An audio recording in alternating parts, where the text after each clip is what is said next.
European Parliament confirms that the 2017 EU budget was well managed. Strasbourg, the 26th of March 2019.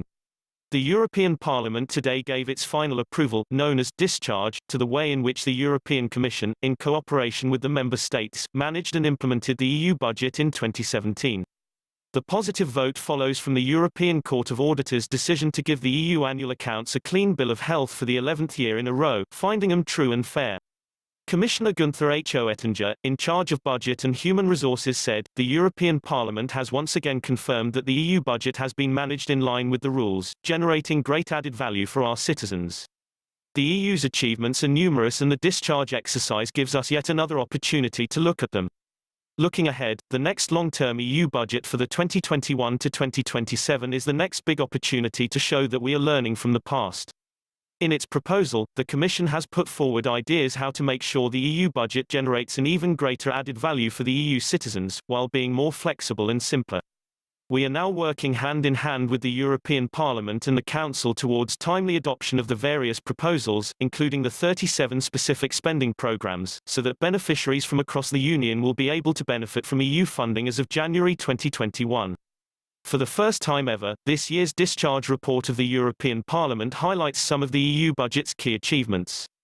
For example, the report underlines that by the end of 2017, the EU budget program for small and medium-sized companies supported over 275,000 businesses in 25 countries. By the end of 2016, the money under the Cohesion Fund (CF) and the European Regional Development Fund (ERDF) led to better healthcare services for 2.7 million people, improved water supply for 156,000 citizens and improved wastewater treatment for some 73,000 EU residents.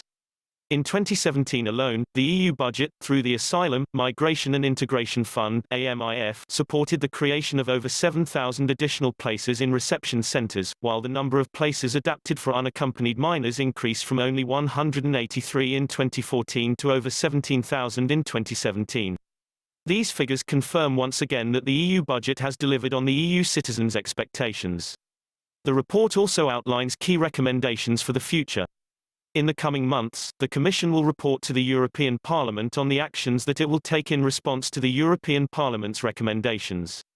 Background: the annual budget discharge is the European Parliament's final approval of how the European Commission, in cooperation with the Member States, has implemented the EU budget in a given year. The discharge vote is therefore the formal closure of the budget year in question. The European Parliament grants discharge on a recommendation from the Council. The procedure therefore allows the European Parliament and the Council to exercise democratic control over the way taxpayers' money is being spent. Before taking its decision, the Parliament examines the accounts, the balance sheet and the report on the management of the budget as prepared by the Commission, as well as the European Court of Auditors' annual report and any relevant special reports. The European Commission also provides additional information to the Parliament through the ongoing exchanges in the context of the discharge procedure.